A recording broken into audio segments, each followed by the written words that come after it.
think we've got everybody. We'll go ahead and call Marshall County Fiscal Court to order, July 3rd, 2018. If you don't mind, if I'm not out of line, I would like to ask something of everybody here. If they would please remember and pray for the family of Fulton County Sheriff Robbie Wood. He passed away last night about 9 o'clock. Do they have any information? Not as of yet.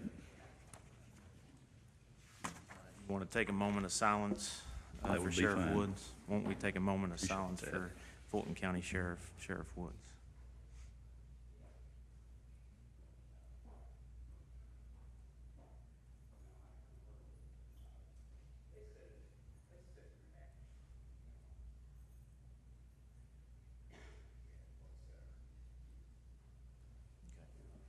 Thank you. Did he have a family, Sheriff? Excuse me? Did he have a family? Yes.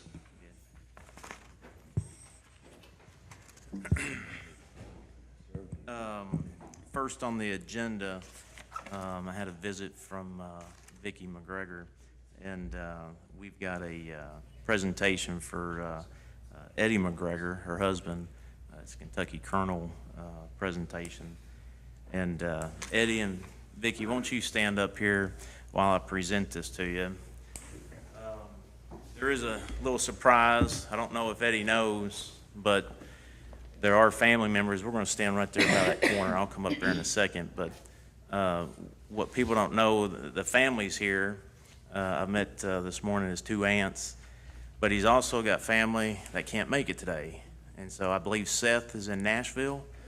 So Brad's going to Facebook Live so that your family, I believe they're on Facebook right now, on our Facebook page, so that they can watch this presentation. So you want to say hi to your family, Eddie, they're right there watching. Yeah, okay. Maybe if y'all will come around and get a picture. We thought that the technology, one of the great things that we can do is do a presentation like this and have the extended family that can't be here actually see it on Facebook. So I'm going to read this. This is the Commonwealth of Kentucky, Governor Matthew Bevin. To all whom these presents shall come, greeting, know ye that Honorable Eddie Myron McGregor is commissioned to Kentucky Kernel. I hereby confer this honor with all the rights, privileges, and responsibilities thereunto pertaining, in testimony whereof I have caused these letters to be made patent, and the seal of the Commonwealth to be hereunto affixed, done at the Frankfort, the 30th day of May, in the year of our Lord 2018, and in 226th year of the Commonwealth, signed by Governor Matthew Bevin.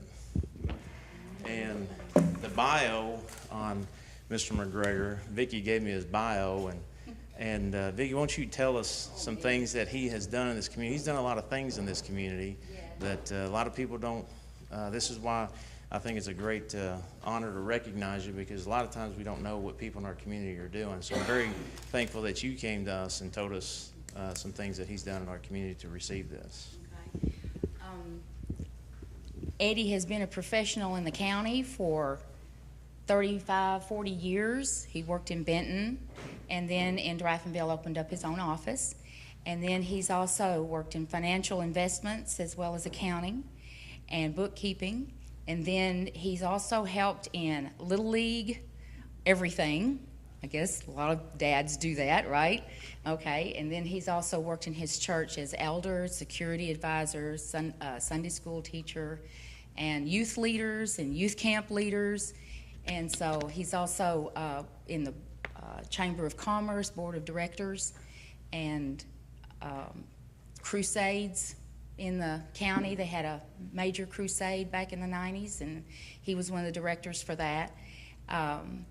Anyway, it goes on, and I think Lola Sue Guess is the one that applied for him, and she was also very thankful too for the work that he's done in the family as well to help other people. So that's what he's, a lot of civil service. Civil service. Well, Eddie, you got anything you want to say? I appreciate the county. I appreciate, living here. I've traveled different countries and different states in ours, and this is really still the best place in the country to live. It's an honor.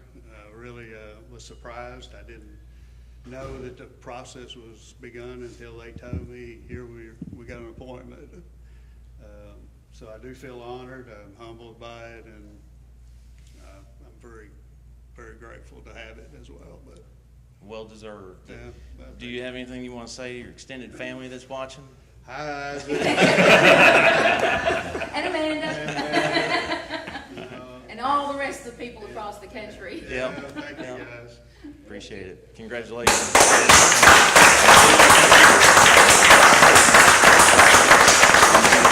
Congratulations. Yes. Congratulations, Teddy. Thanks.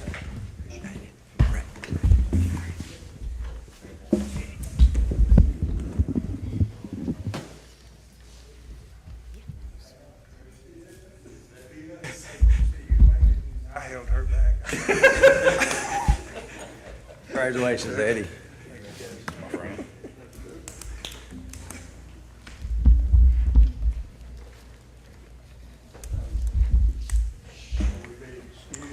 Yes, yes. That's the fun part of the job there. If you don't. Sit it. Use yourself. They got him. I'm sure they got him. Hey, Eddie, before y'all leave, well, do y'all want a whole picture, a family picture of everybody that's here? That's a good point, Kurt. Why don't y'all come up here? Yeah. They come up here.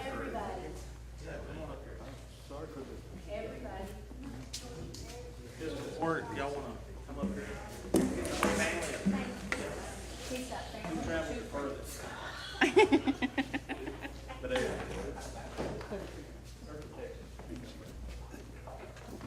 You stand here first.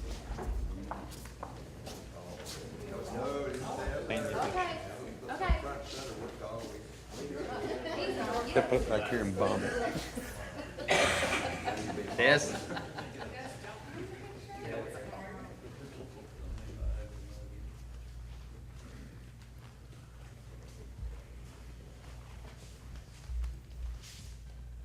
Be on three. 1, 2, 3. One more time. 1, 2, 3. This will be the last time. Be on 3. 1, 2, 3. Lincoln. Thank you. Rachel, you don't count it as Lloyd. Rachel, you don't count it as Lloyd. Thank you, guys. Thank you.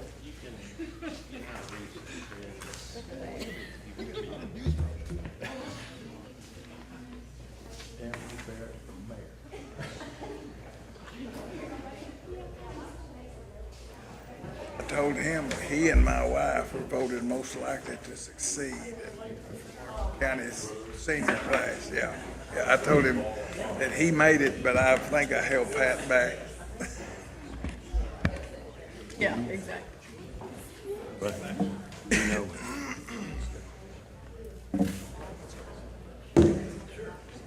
my chair's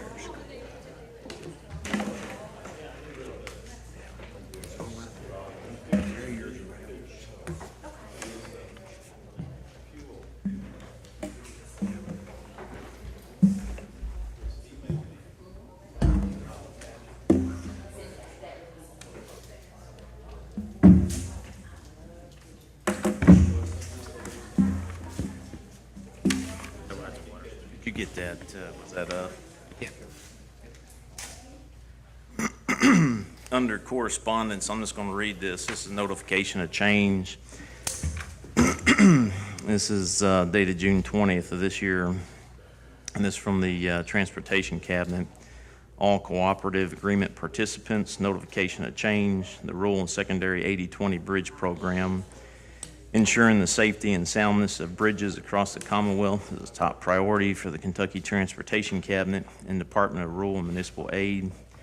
RMA is dedicated to reducing the number of small rural bridges in poor condition After a thorough review of the rural secondary 80/20 bridge program supported through the emergency fund account, RMA found that the funds required to maintain the program's large carry-forward dollars are insufficient.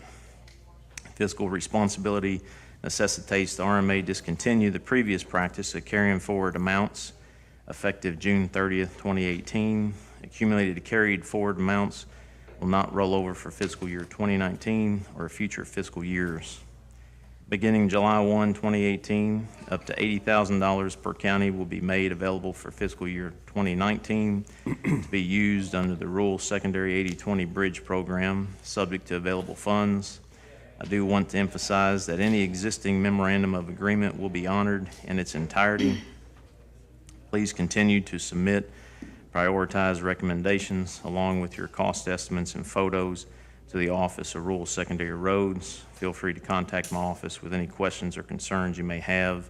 That's Gary Tomlin, Commissioner, Department of Rural and Municipal Aid. Wendy, that didn't catch us. We've used ours for this year. We would have no rollover. Is that accurate? No, we used it all on the. Yeah, that's what I'm Calvert City saying. Bridge, That's yeah. what I'm saying. That So, was my, yeah, that and was the my new- recollection. The new 80,000 will go towards the Right. other Calvert City Bridge. I know Johnny and I were in Lexington for the Judges and Commissioners Conference last week, and when the commissioner was there, they announced 9 days before the end of the year that it wasn't going to roll over, and there was people scrambling, Right. and I just appreciate your Yeah. being on top of that, and that we didn't use or lose, and Right. we did not lose, we used. No, So- we already had an agreement in place. Right, but Okay. there was many counties scrambling and very upset the fact that that announcement came out 9 days before the end of the year, and you know, it's justified, and I understand, but appreciate what you do. The other thing on under correspondence, clarification on the Energy Environmental Cabinet letter. Did you see that email that they sent out this morning? Basically, the June 19th meeting where Lynn True and Deborah DeLong from the Energy Environmental Cabinet came to Fiscal Court. That particular day, I think one of the things that we need to make sure we understand is that the Fiscal Court is the court of records, and we want to make sure the administrative documents are accurate. But there was a letter drafted to the 109 district, and in the letter it basically states that there was a conference, a phone conference on February 27th, 2018, and Lynn True and Deborah DeLong stated in court on the 19th that I participated on that conference and that they spoke to me directly. I went back and reviewed. I was not on that phone conference, and I've never spoken to either one of them. This letter is dated June 22nd, 2018, and it's to the 109 district chairman, and it references the conference call February 27th. That Deborah DeLong and Lynn True of my staff, and this is from the Gary Longston branch manager, spoke with the Marshall County Judge Executive and Marshall County Solid Waste Coordinator Jeremy Perrin and the chairman of the 109 district. There was a phone conference, but the chairman and myself were not involved on that phone conference. So I asked Jeff to correspond with their office to make redact those comments and clarify who was involved in that conference. I think it's important that facts are stated. Furthermore, in the letter, the refuse board, they state that there was a committee formed by the Fiscal Court. I think it's important, again, that we state the facts, because if a committee is formed by the Fiscal Court, it is subject to open meeting, open record laws. And the court has not formed the committee. And then further in the letter, it states that there was a meeting in Fiscal Court on June 26th. This was dated June 22nd. So we asked him to clarify what Fiscal Court that they are referring to, so that we can get the administrative documents correct. but can you read this? This is their response. I've got it right You here. got it? Go ahead and read that for me, William. Says, Mr. Edwards, this response email will serve as the official response from the Division of Waste Management, Recycling, and Local Assistance Branch, referred to as the division hereafter, to your request via email below for clarification. These items are corrected and clarified by Deborah DeLong, the local planning and assistant for Marshall County, as requested by proxy Jeff Edwards on behalf of Judge Executive Kevin Neal, below email. Please keep this email for your administrative records, as Judge Executive Kevin Neal specified verbally by phone conversation with Deborah DeLong and Lynn True as the need for this correspondence. These points correct and clarify details in a letter to Marshall County 109 Board Director Marvin Stokes and copied to Solid Waste Coordinator Jeremy Perrin and the Judge Executive Kevin Neal, sent on June 22nd, 2018 from the division regarding items related to the expansion of Waste Path in Marshall County. Number one, in the below email request, Judge Executive asked via proxy Jeff Edwards, please state who participated in a reference conference call February 27, 2018, specifically whether or not Marshall County Judge Executive Kevin Neal participated.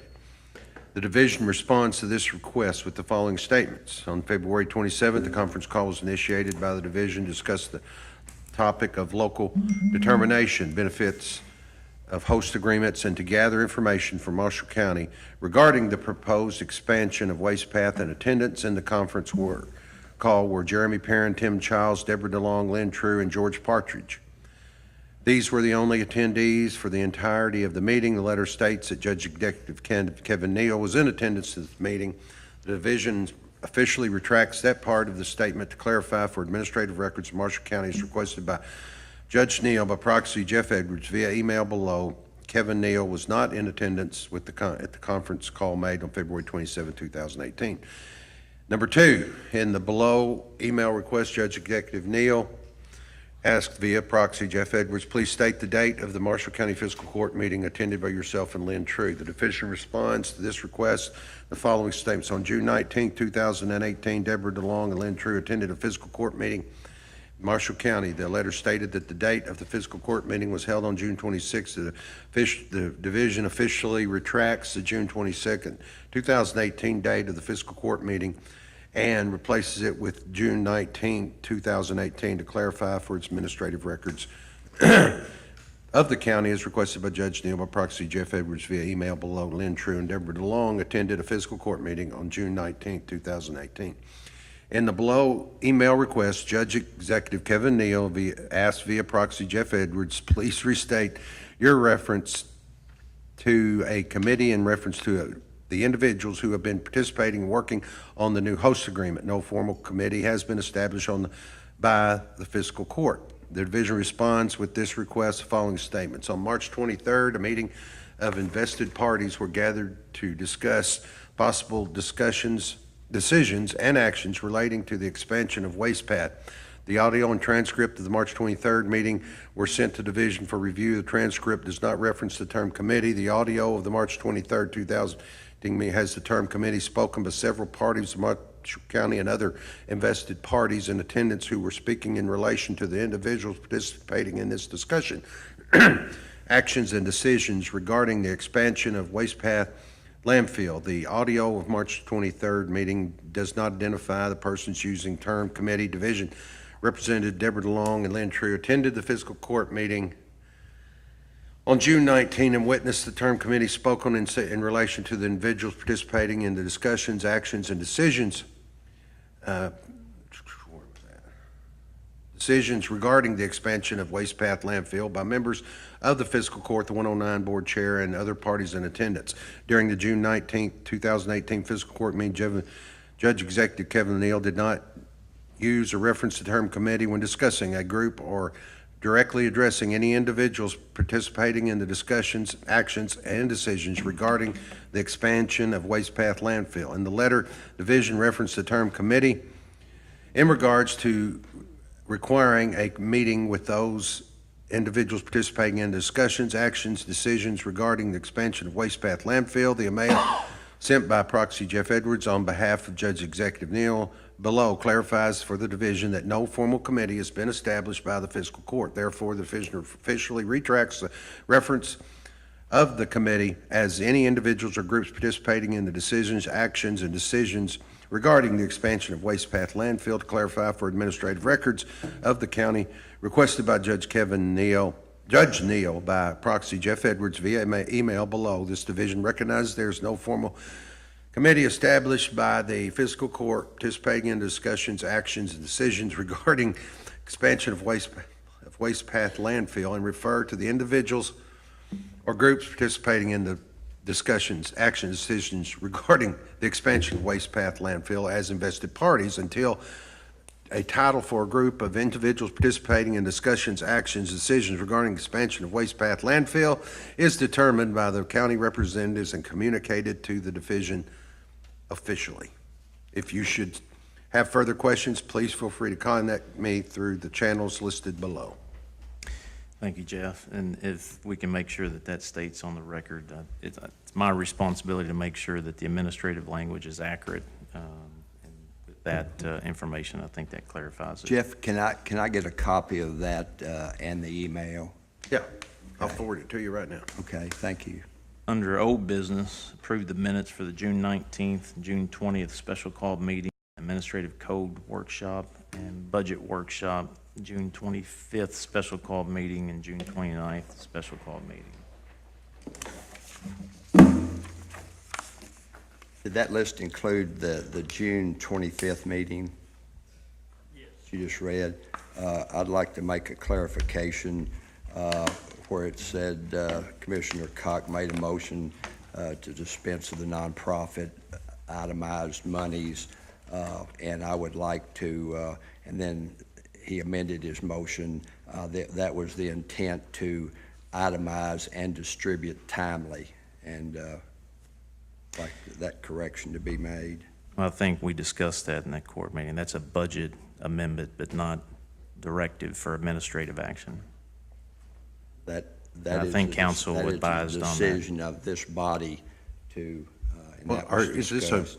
correction to the minutes or a new motion? No, I'm just. It says the motion was made and to itemize and dispense, and I have no problem with it. I understand that it takes a couple of weeks to clear everything up from the year this year and to middle of July. But as we talked about and voted on, took action on, that some of these organizations can't wait 2 or 3 months, and so the timely dispersion of that money was part of that motion.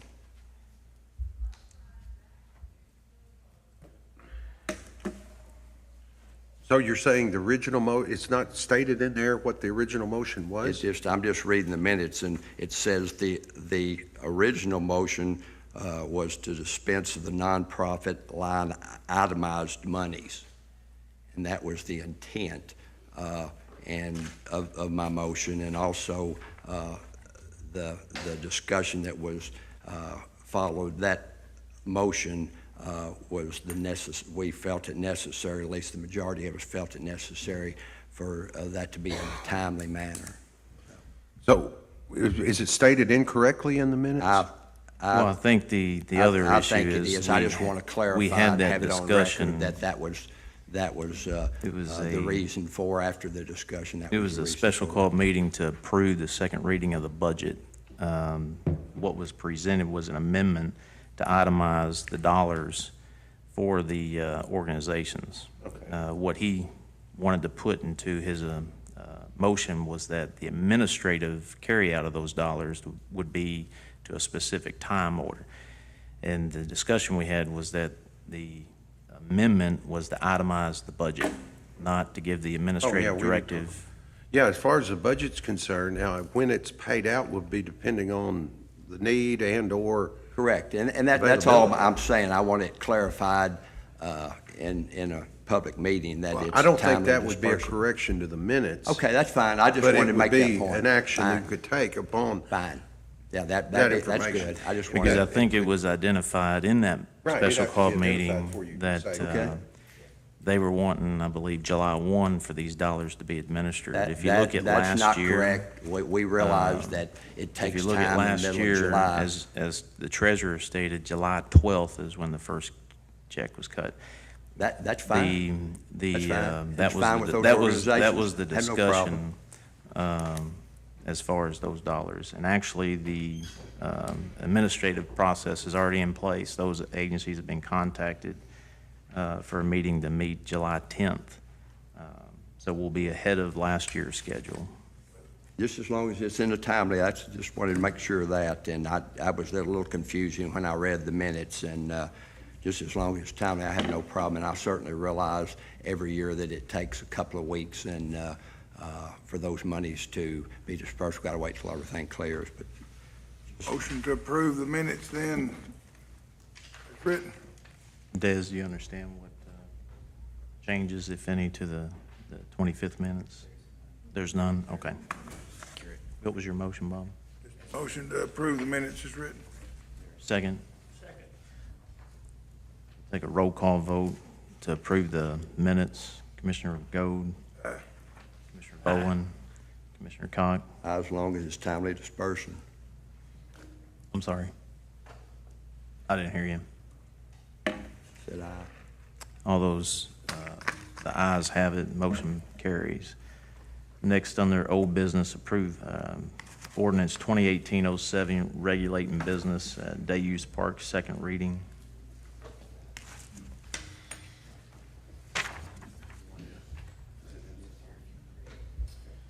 Okay, this is ordinance number 2018-07, ordinance regulating business at day-use parks, whereas the Marshall County Fiscal Court has received complaints regarding dock builders using property at day-use parks for purposes of constructing and launching docks into the water in and around day-use parks, whereas Marshall County Fiscal Court is aware of instances where dock builders have interfered with the ability of other persons to utilize and enjoy day-use park resources, whereas Marshall County Fiscal Court is also aware of instances where dock builders have left behind old, abandoned, or dilapidated docks, which create numerous problems, including but not limited to unnecessary and unsightly debris on the water or banks of the water and safety hazards for patrons utilizing day-use parks. Whereas Marshall County Fiscal Court deems it necessary to take action to address these concerns, now therefore be it ordained by the Fiscal Court of Marshall County as follows. Section 1, definition and coverage areas. For purposes of this ordinance, the term day-use park shall mean all of those properties leased by the Marshall County Fiscal Court from the Tennessee Valley Authority. Section 2, prohibited activities. A, it shall be unlawful for any person to engage in any commercial, business, trade, or for-profit activity on any day-use park property that, 1, creates unreasonable noise, 1 or more safety hazards, or 1 or more physically offensive conditions, or 2, unreasonably interferes with the public's right to peacefully enjoy the day-use park as a recreational property, or 3, unreasonably interferes with the flow of vehicular traffic or access to any public boat ramp, boat dock, ramp, pavilion, restroom, or other facility.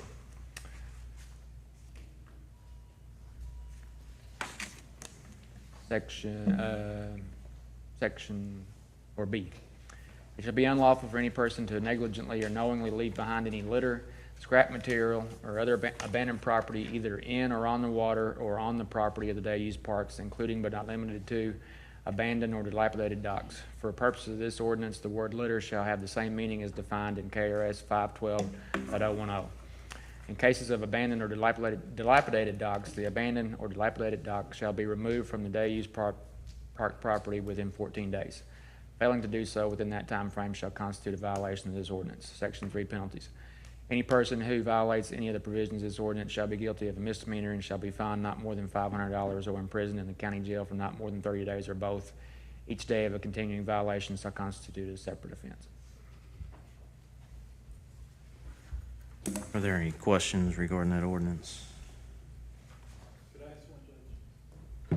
Does that mean that it's gonna be okay for them to assemble the docks there? They're not gonna be able to do that? Thank you. Yeah, they can't assemble. Yeah. They can assemble them there? As long as it doesn't, No, you're saying yes. as long as it doesn't unreasonably interfere with the use of the park. Right, that's what we talked about, and that was the intent of certainly those boat docks, and there's Bob and his group that Johnny and I met with 3 or 4 weeks ago.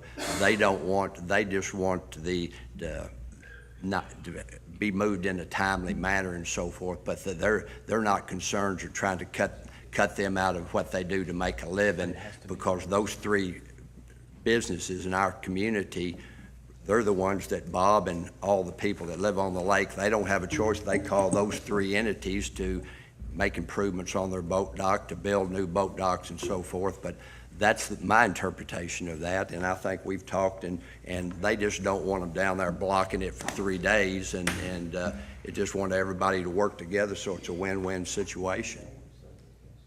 They're happy with that, so.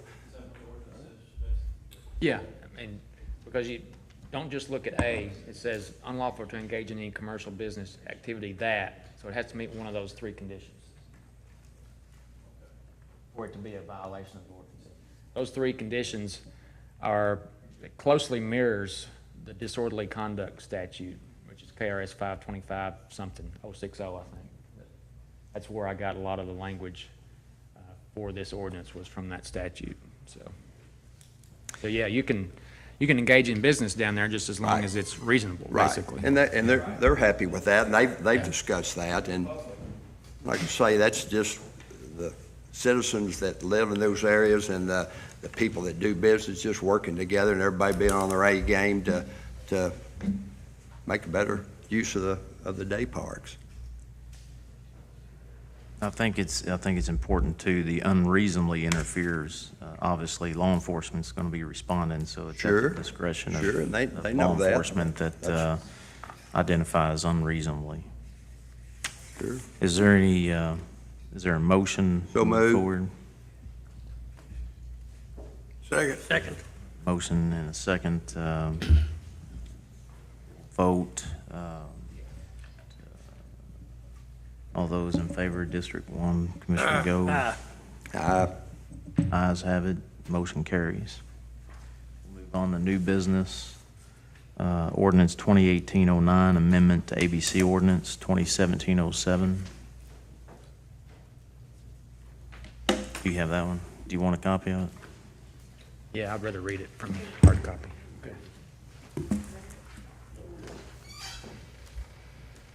Okay, this is amended ordinance number 218-09. Ordinance amending ordinance 2017-07, regulating the sale and consumption of alcoholic beverages in Marshall County, Kentucky. Whereas certain changes to state law require that the Marshall County Fiscal Court amend certain sections of its ABC ordinance, now therefore be it ordained by the Fiscal Court of Marshall County, Kentucky, that the following sections are hereby amended as follows. And like it says, this is in a direct response to some changes to the state law. So we're just following along with the state here. Section 10.017, certain special licenses defined. F1, a non-quota type 2 or NQ2 retail drink license may be issued to a hotel that contains at least 50 sleeping units, strike the dining facilities for 50 persons, and receives from its total food and beverage sales at least 50% of its gross receipts from the sale of food. And that number 3 will become the new number 2 on that. I've got to make that notation. We'll do that before the next reading.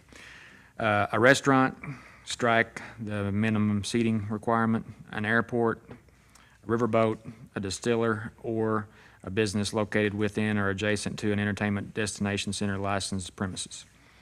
Section 2, a qualifying hotel, restaurant, airport, distiller, business located within or adjacent to an entertainment destination center licensed premises, or riverboat holding an NQ2 retail drink license.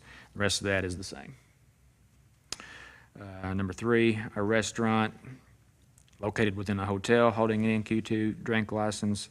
That's the only change there, is just striking that one language.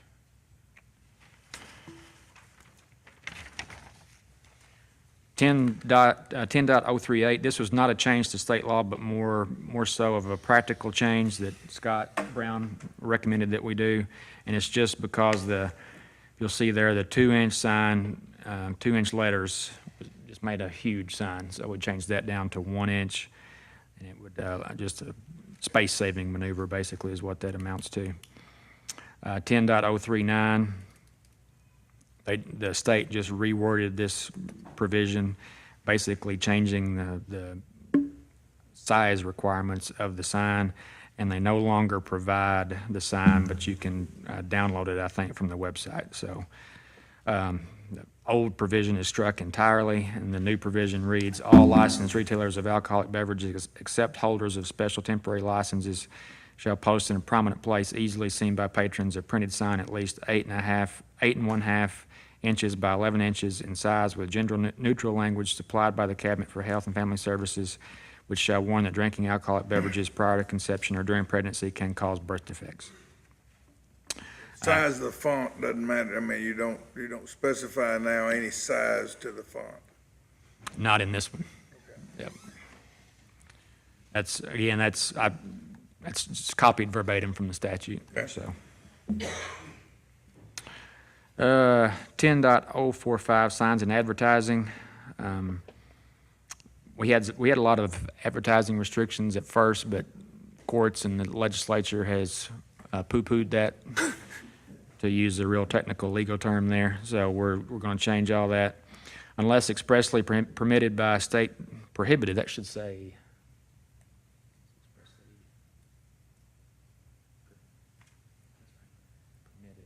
Okay, it shall be unlawful for, okay, that's right. It shall be unlawful, well, that didn't change it. B, any advertising by any licensee under this chapter shall be in compliance with state statutes and/or regulations. So that's the easiest way to fix that one.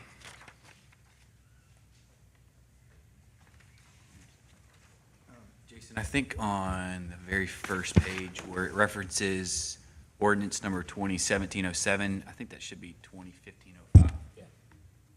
Yeah, this is the third time. So, but that should still reference Yeah. 2015. Yep, yep, yep.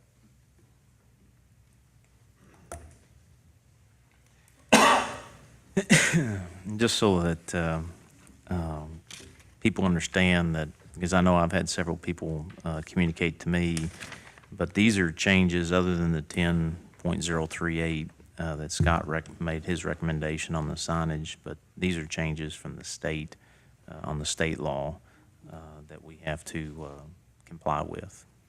And when Scott and I were talking about this, at some point in time, we might want to consider possibly Scott and I sitting down and culling a lot of our ordinance, because something as silly as changing the size of the sign requires us to go through 2 readings and publication in the newspaper to change our ordinance. So I think there may be some things that we could do that would avoid us having to change our ordinance every time the legislature changes something just really non-consequential in their state law, Right. so.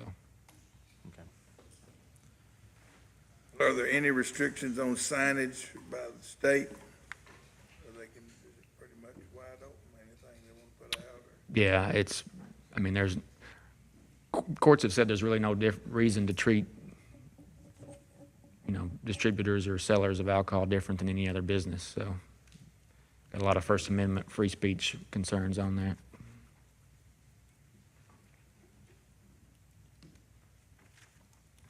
Okay, that's the first reading of that ordinance. We'll move on. Cemetery Board recommendation.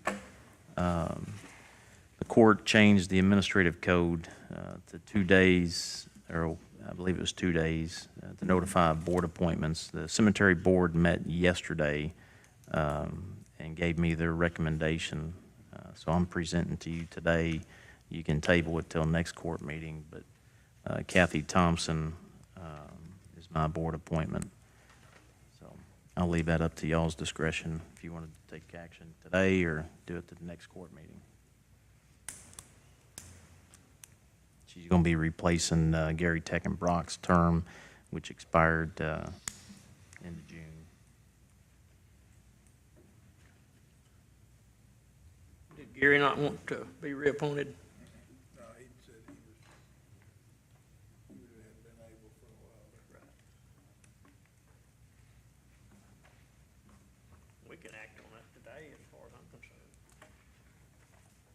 Motion to approve the appointment, Judge. Second. Take a roll call vote. Commissioner Gold, Aye. Boland, Commissioner Cox. Aye. Ayes have it, motion carries. We'll move on to county clerk's claim for calculation of motor vehicle and boat bills for 2018. We'll need a motion on this. This is from the clerk's office. You wanna add on that, Emily? This is just to get it recorded in the minutes so that the state knows that you all have authorized payment.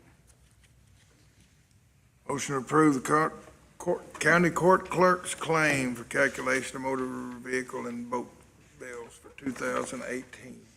Second that. All those in favor say aye. Aye. Any opposed? Motion carries. Approved payments of the bills. Motion to pay the bills, Judge. Second that. All those in favor say aye. Aye. Any opposed? Motion carries. Is there a motion to adjourn? So moved. All those in favor say aye. Any opposed? Motion carries.